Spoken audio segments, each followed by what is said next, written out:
Hi, do you want to discover how to become a copywriter who makes serious money from writing white papers? You're in the right place.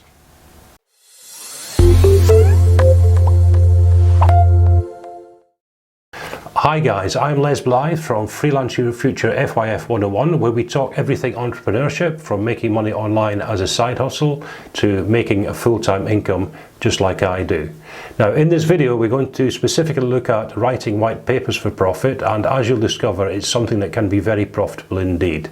And what I do in the How to Become a Copywriter series is I don't waste time with you guys. I fast track you through some of the essential things you need to get your head around to successfully make money online as a writer. Okay, now with that said, you want to watch through to the end of the video. I've got some bonuses to share with you guys, so watch through to the end and I'll tell you about that when we get to that. Okay, with all of that said, let's waste no time, let's dive in and talk about how to make money writing white papers for profit. So guys, this information is my most powerful tips from working with paying clients since 2011. And here we're going to look at rich pickings, how to become a copywriter with profitable white papers. And as you'll see as I go through this, white papers can be extremely profitable. Now, the information I'm sharing with you here is based on the information I use in my business on a day-to-day basis, and I've written quite a few white papers. So let's dive in.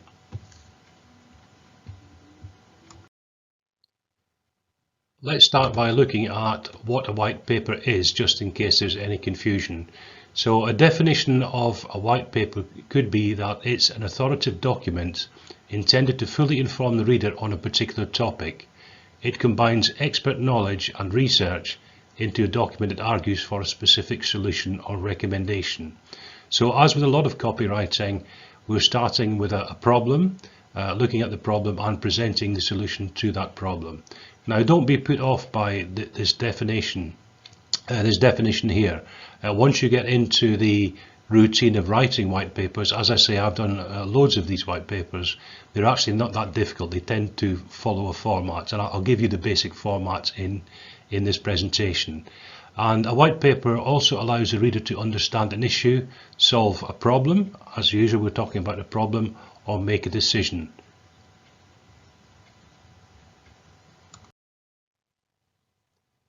So moving on, why would you want to write white papers? Well, let me give you some of my reasons why I write white papers and how I've done with white papers over the years. First of all, there's a very solid demand for white papers in the B2B space. B2B simply means business to business. So companies, businesses, enterprises are using white papers to convey information to other businesses. And white papers pay well, and they can pay extremely well. So for example, a typical white paper would range, would pay you guys in the region of say $1,000 to $5,000, and that can often be for about 10 pages of a white paper. For example, I'm working on one at the moment for a regular client. I've written, I think it's 3 white papers for them now, and they pay me $1,200 per white paper. The pages in this particular white paper are quite small. There's not that much text on a page, quite frankly, and each white paper is only running out about 8 to 10 pages. So as you can see, it can pay extremely well. And the thing with white papers, it's like anything else you specialize in. If you decide to specialize in white papers, once you've mastered putting a white paper together, it's a simple question of rinse and repeat, and you get better at it the more white papers you do. So again, it's something, rinse and repeat, learn it once, rinse and repeat, make good money. And if you're looking to make decent money as a copywriter, this is certainly an area you should consider doing.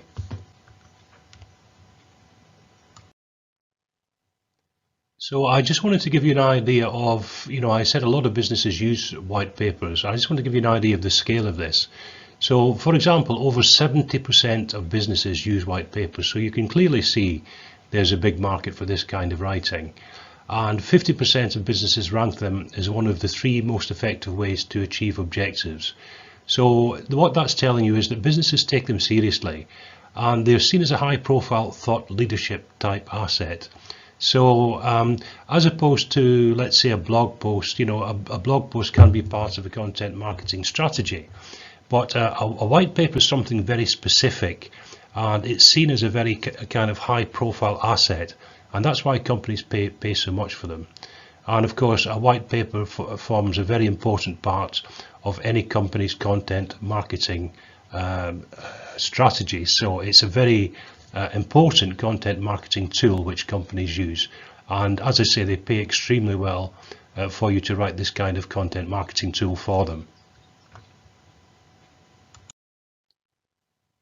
So now we've got an idea of what a white paper is and why you should write them. Let me give you a basic structure of what a white paper would look like. This is a basic outline that you can work to as you develop your skills in writing lucrative white papers. So the first thing, as normal, would be the title. And I highly recommend that you choose a title that accurately reflects what the reader will learn from your white paper. Readers know when they look at white papers they're going to learn something, hopefully, that they didn't know, some new knowledge they can gain from it. So you need to show the reader up front what to expect, what they can expect to learn from reading your white paper, and it needs to entice them to read it. So make your titles enticing, get them to read further into your white paper, and make it absolutely clear what they stand to gain from reading your white paper. The next thing to consider is the abstract or executive summary, and this should be a brief overview of the white paper's main points, and it also serves to confirm to a potential reader they're in the right place and will learn something new or useful. So your executive summary, I usually actually call this executive summary as opposed to abstract, but it should contain all the white points. Just think of someone who might even not have the time to read the whole of the white paper. The executive summary should give them all of the main points so they can actually understand to a certain point the content of the white paper without reading the whole thing. So that's how to think of your abstract or executive summary. The next thing you should consider is some kind of problem statements in your white paper. Now, the purpose of this is to inform the reader of the problem that the white paper addresses. You remember we talked about problems before, but you should do this in a way that's clearly understood, often avoiding jargon. I get a lot of work by working with technical companies who have a problem expressing their technical products in a way that's clearly understood by the man on the street. So if you, at this point, if you can avoid technical jargon, that's usually the best way to go, unless the client wants a white paper that is extremely technical, of course. Next, you would provide the reader with some background to the white paper. So you would provide information for the reader to understand the problem, and ultimately at the end of the white paper this will help them understand the solution. And as I said before, this may be high level, that can be understood by everyone, or it may be quite technical depending on the intended audience. So in terms of the background, you need to suit this to the audience that you'll be writing for. Now, having presented the problem previously in the white paper and the background, you're obviously going to have to present the solution to the problem. And the solution to the problem should be based on information already supplied and developed. And it should be presented in a way that highlights the company's expertise, your expertise as an author, and the researched information that you researched or the client provided you with or researched in relation to the white paper. So the solution should clearly reflect what goes before in the white paper and clearly be an informative solution to the problem that's already stated. Now we come to the conclusion towards the end of the white paper, and obviously the conclusion should summarize the white paper's major findings. So this is a place where you pull everything together and summarize the major findings that you've written inside the white paper. Now, here's a bit of a ninja tip for you. What I often do when writing a white paper is I'll leave the executive summary or the abstract that comes at the start of the white paper. I most often leave that until last. And the reason I do that is that by the time I get to the end of the white paper and I write the conclusion and I summarize everything in the white paper, if you think about it, you're in a great position to go back and do the executive summary, which in itself is a summary of what's inside the white paper. Now, obviously the executive summary shouldn't be a copy of the conclusion. Don't just copy and paste, but it's very handy to use the conclusion once you've made all the points you want to make in the white paper, to use that conclusion as a basis for writing the executive summary at the start. So that's a ninja tip for you. Also in the conclusion, you should make recommendations based on the contents of the white paper. With a white paper, as I was saying before, you're kind of in a thought leadership position. So you need to kind of grasp the bull by the horns and show your authority. Show that you know what you're talking about with this white paper, and therefore make recommendations based on its content. And then the final thing to think about is to include a call to action at the end. And quite often in the white papers I write, the call to action is simply to get in touch with the company for more information, or for help, or to partner with them, or whatever that call to action might be. So don't forget to include a call to action at the end of your white paper. And the final thing, rounding this all up, guys, is to mention references. And simply what you must do is reference all source material cited in the white paper.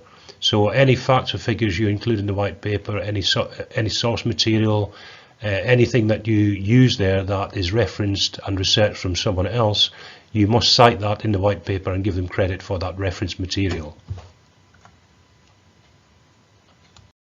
There you go, guys. I hope you found that helpful, and as you can see from the information there in the presentation, there's a good deal of money to be had from writing papers if you practice the skill and get it right. And it is just as easy as a simple rinse and repeat once you get into the way of doing it. So if you found the video helpful, guys, please like and subscribe and hit the bell notifications so when I've got more free help and advice, I know what to send it to.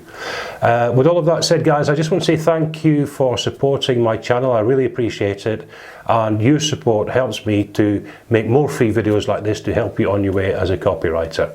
So, you know, why not dive in, leave a comment, get involved in the conversation, and perhaps share the video around if you think it can help someone else.